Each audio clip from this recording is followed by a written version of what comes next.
And now she tells me she's alive. Damn it.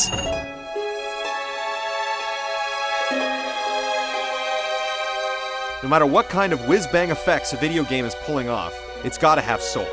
The supernatural twist of Folklore should be able to provide some. Based in Ireland and inspired by the myths and legends of the area, Folklore puts forth a little bit of action and a little bit of RPG. There are 2 playable characters in Folklore, with the game allowing you to switch between the 2 each time you complete a chapter of the game. Ellen is a girl whose mother was murdered, trying to find the truth in a disturbing dream world. Is it you, Mother? Keats is a calm, collected investigator exploring a small town's connection between the land of the living and the land of the dead. Tell me this is a joke. To get things done in the Netherworld, you're going to need help from its indigenous creatures.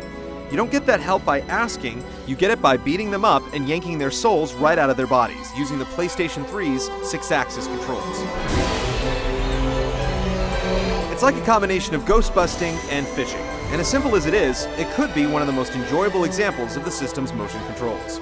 You earn new abilities naturally as you go along, with Ellen and Keats having widely different abilities even though many of their powers come from the same creatures. Once you've captured a creature, you can assign them to one of your 4 face buttons and call on their power by hitting the corresponding button. The creature's abilities are almost as varied as their visual design, with a lot of direct attacks and some others like sleep powder, sticky movement, slowing goo, and aerial attacks.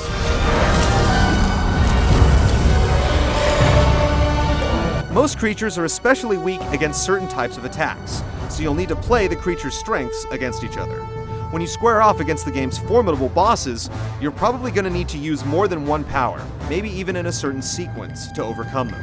By pumping up both the action and strategic aspects of the game, the boss battles definitely look like they'll be a big draw. Ellen actually summons the creatures to appear in person, while Keats turns their powers into personal weaponry, creating a bit of variety in the gameplay. Characters also earn new costumes that can tweak their basic abilities while making bold fashion statements. The game boasts more than 100 unique folks, and every one of the abilities can also be powered up by putting more souls in the bank, so you can still get something out of the constant creature combat. While the concept itself is pretty involved, it's not difficult to get a grip on playing the game. The exploration, fighting, and collecting elements are all substantial parts of the game, but it never gets obsessive when it comes to overly complex sequences or statistics. Damn it. If you get on the PlayStation Network, you'll be able to get a little extra from the PSN store. An exclusive Folk is currently available in Japan for the very attractive price of free. And a dungeon trial mode promises to let you construct custom dungeons and play through dungeons created by other players. Folklore definitely looks like something that's just a little different. And with an RPG vibe and accessible action gameplay, that could be a very good thing. We'll find out for sure if these are our kind of folk when the game is released this October.